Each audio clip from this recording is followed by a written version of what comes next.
안녕하십니까. 2024년 5월 6일 최병무의 팩트 시작하겠습니다. 자, 지금 민주당 그 22대 국회 전반기 국회의장을 뽑기 위한 경쟁이 지금 본격화되어 있죠. 그 경쟁의 가장 앞에서 논란이 되고 있는 게 바로 국회의장 중립의 임무입니다. 왜 그러냐면 지금 민주당은 뭐 이재명 일극체제 뭐 이렇게 얘기를 하고 있습니다. 그러니까 친명이 압도적 다수죠. 이번 22대 총선 과정에서 이재명 민주당 대표가 공천을 친명 위주로 했기 때문에 뭐 대장동 변호사 아니면 이재명 대표의 경기도 인맥, 성남 인맥 뭐 이런 사람들이 대거 지금 국회의원이 돼서 강성 그 친명들이 워낙 많다 보니까 그 사람들의 그 의견, 친명 당선자 이 사람들의 의견을 반영하려면 결국 그 사람들한테 뭔가 어필할 수 있는 그 메시지를 내야 되는데 그게 그러니까 뭐 쉽게 얘기하면 이재명 대표 뜻대로 국회를 움직이겠다 이렇게 얘기하는 거죠. 그러니까 중립 이런 거 필요 없다. 이거를 지금 당선자들한테 호소를 하는 겁니다. 그러다 보니까 이제 객관적으로 보면 야 이게 도대체 말이 되냐. 현재 그 국회법에는 국회의장의 그 당적 이탈 이 규정이 있습니다. 그럼 도대체 이건 뭐냐 이런 논란이 계속되고 있는 겁니다. 거기에 대해서 현직 국회의장인 김진표 의장도 공격 대상이 되는 거죠.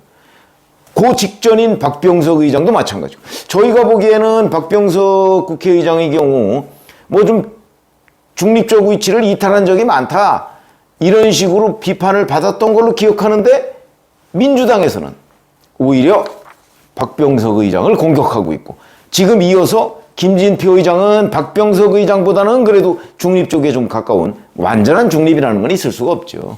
그러나 중립 쪽에 가까운 입장을 그동안에 취해왔고 2년간 그런 행동을 한 것으로 이렇게 객관적으로는 평가를 받는데 완전한 중립은 아니지만 그런데 그 김진표 국회의장마저 지금 아주 심한 공격을 받는 이런 상황이 됐다는 거죠.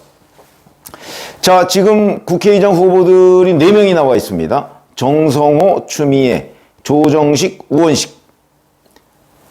오늘 6일이죠. 앞으로 열흘 뒤에 선거를 한다고 합니다.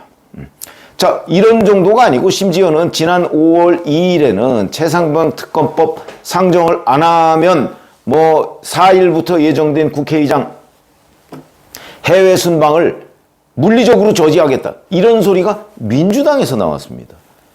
김진표 국회의장 민주당 출신 아닙니까? 그러니까 자기 친정에서부터 물리적 저지 얘기가 나올 정도니까 참 상당히 여러 생각이 들었을 것이다. 이런 그 예상이 되고요.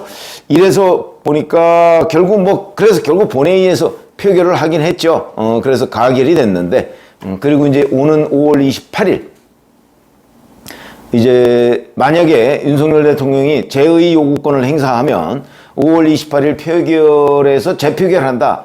뭐 이렇게 돼 있습니다. 뭐 그거 저는 예상컨대 아마 그거 통과 안 될 거다 제가 이렇게 말씀드렸죠. 17명 정도가 국민의힘에서 민주당 편을 들어야 되는데 지금 21대 국회에서는 쉽지 않다. 자, 그런데 김진표 국회의장이 어제 방영된 MBN에서 친정에 관해서 국회의장 후보들에 관해서 쓴소리를 했습니다. 귀담아 들을 내용들이 상당히 있습니다. 자, 우선 첫 번째. 좀 더 공부하고 우리 의회 정치, 사회, 역사를 보면 스스로가 부끄러워질 것이다. 공부 좀 해라 이거죠. 2002년 정치개혁 전만 해도 여당이 다수당이다 보니 한국 의회는 늘 있으나 마나 행정부의 시녀라는 비판이 있었다. 이후 영국 등 예를 들어 이런 나라들이 국회의장을 당적을 안 갖도록 한 것이다. 상당한 시간이 흘렀지만 중립 의무를 지키려고 노력을 했다. 그럼에도 불구하고 순전히 민주당 입장에서만 생각한다는 비판이 자주 있었다. 물론 이거는 중립적 또는 국민의힘 쪽에 있는 사람들이 그런 비판을 많이 했겠죠. 근데 이제 민주당, 자기 친정인 민주당에서는 왜 중립을 지키냐 이런 비판이 있으니까 본인이 그에 대해서 하고 싶은 소리 이제 뭐 한 달도 안 남았습니다 임기가 그 얘기를 마지막으로 남기고 떠나는 것으로 보인다. 야당은, 지금 야당을 얘기하는 겁니다. 다수 의석과 팬덤 정치의 힘으로 협의 없이 일방 처리를 주장하고 여당은 양보안을 만들어서 협의를 할 생각은 안 하고 있다. 심지어 대통령에게 거부권 행사를 권유하겠다는 식의 발언을 하는 것은 옛날 같으면 상상도 못할 얘기다. 이거는 윤재옥 원내대표를 겨냥한 겁니다. 윤재옥 원내대표도 뭐 오죽하면 그랬겠습니까? 뭐 도대체 말이 안 먹히니까 협상을 하려고 하지 않으니까, 그러니까 민주당이 밀어붙이면 우리는 결국 거부권 행사할 수밖에 없다. 내가 건의하겠다. 이렇게 이제 강대강으로 맞부딪히고, 이런 맞부딪히는 거를 지금 중재를 해야 될 의무가 있는 사람이 바로 국회의장입니다. 그런데 중립 필요 없다 라고 얘기하는 김진표 국회의장의 친정에 있는 다선 의원 4명에 대해서 지금 훈계, 일종의 훈계를 하고 있는 것이다. 이런 거고요. 자, 이 국회의장 당적 이탈 우리나라에서 그럼 언제 제도화됐느냐? 이게 사실은 박정희 대통령이 집권하기 그 직전에 잠깐 있었습니다. 그러다가 그냥 흐지부지 되고 이제 2002년 이만석 국회의장 당시에 이제 제도화를 했고요. 영국 등에서는 뭐 법에 명시된 건 없고 그냥 관행적으로, 관행이 사실 더 큰 법이죠. 그래서 저는 뭐 사실은 당적 이탈이라는 게 어찌 보면 위선적이다 이렇게 생각합니다. 그 당에 속해서 그 당 사람들의 의사에 의해서 국회의장이 되고, 그리고 국회의장 2년 동안만 당적 이탈하고 국회의장 그만두면 다시 원래 소속당으로 복귀합니다. 그럼 또 그 당의 이익을 위해서 뭐 매번 뭐 당론이 어떠니 뭐 그거 따져야 될 거 아니겠습니까? 위선적이죠. 그러나 그럼에도 불구하고 이걸 명문화함으로써 국회의장이 적어도 뭔가 여야 간에 충돌을 했을 때, 내가 중립을 지켜야지라는 걸 한 번쯤은 돌아보게 하는 그런 어떤 이정표 같은 것이 된다. 그런 점에서 이게 의미가 있다는 것이고, 그 다음에 중립을 지키려는 노력, 이런 것들이 중요한 거죠. 그러니까 결국은 지금 현재 물론 이런 4명의 국회의장 후보들, 이 사람들이 뭐 나중에 국회의장이 되고 나서도 어떻게 할지는 뭐 현재 분명치 않지만, 적어도 확실한 거는 추미애 당선자 같은 경우는 아마 중립 진짜 내팽개칠 겁니다. 내팽개치고 민주당의 손을 들어주는 게 뭐 거의 전부고, 아마 본인이 어떤 경우는 앞장서서 민주당 손을 들어줄 가능성도 대단히 높다. 폭주, 이른바 입법 폭주, 이걸 국회의장이 앞장설 가능성이 있다. 그래서 사실은 뭐 좀 시니컬한 표현입니다만 일각에서는, 자, 2026년 지방선거나 아니면 뭐 2027년 대선, 이걸 위해서는 추미애 당선자를 차라리 국회의장으로 만들어서 보수의 어머니 시즌2 이걸 만드는 게 국민의힘에는 더 유리한 것 아니냐, 뭐 이런 얘기까지 나오고 있습니다. 그러나 그렇게 된다면 실제 한국의 의회 민주주의는 아마 완전히 망가질 것이다. 2002년에 이만섭 국회의장이 세워놓은 국회의장 중립 의무와 그 정신, 이런 것들은 송두리 때 사라지고, 이제 국회의장은 대통령에 그러나 맞선다고 해서 대통령을 제압할 수는 없습니다. 왜? 어차피 우리 헌법은 입법부와 행정부는 견제를 하도록 되어 있고요.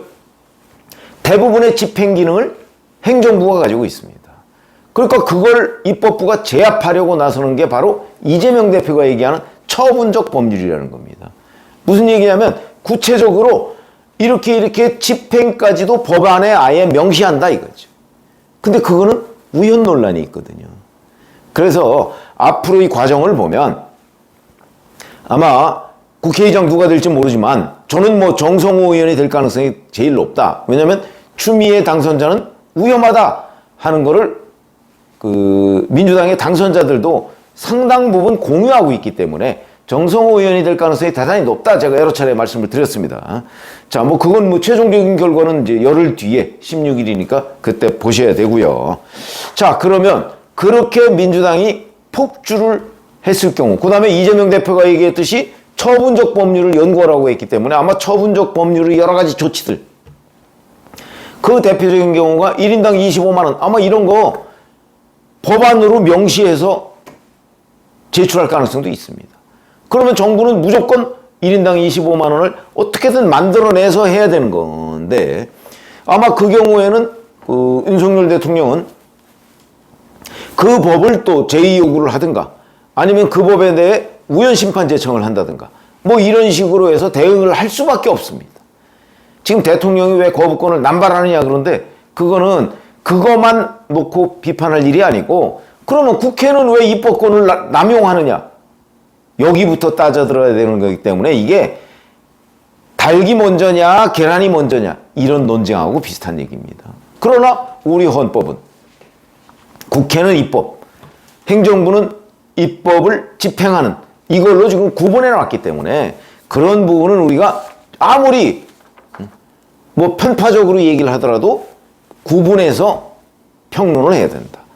요새 근데 뭐 평론은 그렇게 하지도 않죠. 뭐 어느 쪽 편들고 응원하고 뭐 거의 그 수준인데, 지금 그 시청자분들이라도 어떤 것이 바로 중립적이다 그리고 객관적이다, 그래서 한국 정치를 제대로 알려면 이 시각을 어떻게 가져가야 되겠구나 하는 것들이 대단히 중요하게 됩니다.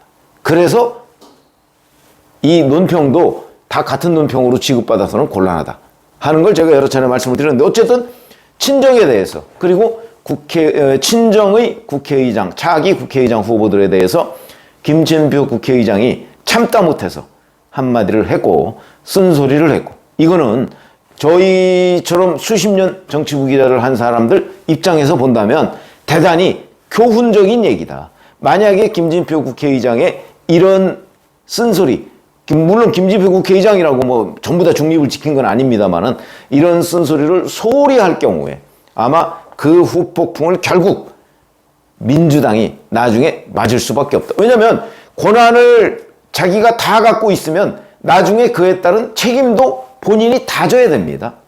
그렇지 않고 만약에 여야 간의 협상을 통해서 많은 문제들을 해결했다면 그로 인해서 부작용이 나왔을 때는 그 책임도 나눠질 수밖에 없는 겁니다. 그런 의미에서 김진표 국회의장의 친정을 향한 쓴소리, 민주당이 주목을 해야 될 것이다, 이런 말씀을 드립니다. 고맙습니다.